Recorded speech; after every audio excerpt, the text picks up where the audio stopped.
کریا لوگ ان کی چھٹیاں بجاتے ہیں اور پھر جا کے ایسا ایک ہمارے سامنے اس وقت ایک معاشرہ ہے. اس وقت آپ یقین نہیں کریں گے جس گرمل یا دنگل کے بیچارے یہاں جب آتے تھے مزدوری کے سلسلے میں تو ان کو بات کرنی نہیں آتی ہے. الحمدللہ اسی دنگل کے اندر ہمارا ایک بہت بڑا مدرسہ محمودیہ چل رہا ہے جس کے مفتی ہمارے قاری جاوید صاحب ہیں، وہ بیٹھے ہیں کالا سوٹ لگا کے.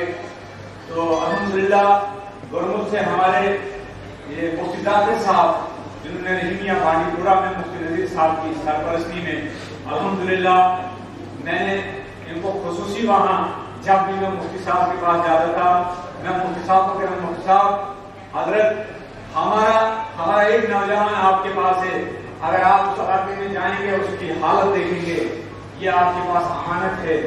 بڑا جھگڑا کر کے بہت حضرات کہتے تھے کہ بھائی مفتی صاحب کو کشمیر میں رکھیں گے، یہ ہوگا وہ ہوگا.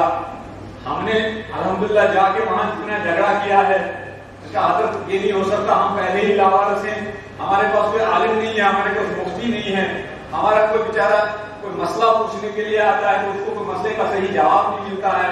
بہرحال میرے پیچھے کھڑے ہیں مفتی ذاکر صاحب.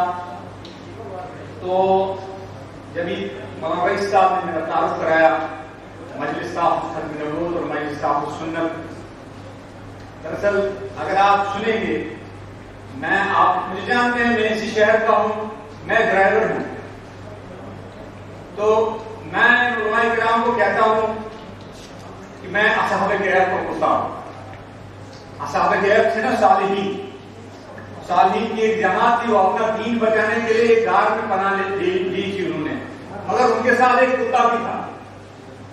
اللہ تعالیٰ نے ان کے ساتھ ایک کتا ان علماء کرام کی جھوٹوں میں بیٹھنا نصیب ہوتا ہے کام دیا ہے علماء کرام نے. بہرحال میں اپنا سبق سناتا ہوں ان کو. کبھی کبھی مفتی مظفر صاحب قاسمی ہمارے دارالعلوم سوپور کے شیخ الحدیث ہیں، مفتی نذیر صاحب ہیں، بڑے اکابر جو ہیں جموں کشمیر کے اندر، ان کے سامنے میری جواب دہی ہے اس کام کے سلسلے میں. تو الحمدللہ آج جس عنوان سے ہم نے یہ جلسہ بلایا ہے حاجی غلام قادر صاحب بنی پوری رحمۃ اللہ علیہ، ان کے ساتھ میری نسبت تھی، میں ان سے بیعت تھا ان سے. بہرحال کبھی آپ حاجی صاحب سے زیادہ ملاقات ہماری کہیں جلسوں میں ہوا کرتی کیونکہ میں استفادے کے لیے وہاں نہیں جا سکتا، بہت کم. میں بڑا بدقسمت شاگرد ہوں حاجی صاحب کا، بہت کم جا سکا. اول میں گیا، بعد میں کچھ تقاضے آئے، بہرحال اب ملاقات ہوتی تھی. تو الحمدللہ میں نے آیت شریفہ آپ کے سامنے تلاوت فرمائی ہے.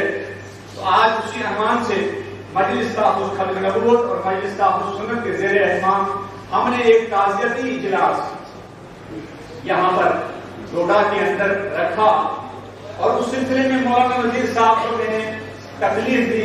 میں نے کہا حضرت آپ کو ہر حال میں ڈوڈا کے اندر آنا، حالانکہ مولانا کشمیر میں تھے، بڑے تقاضے ہوتے ہیں. تو بہرحال انہوں نے ہمارے جذبات کا احترام کیا. یہ ڈرائیور بیچارہ بلاتا ہے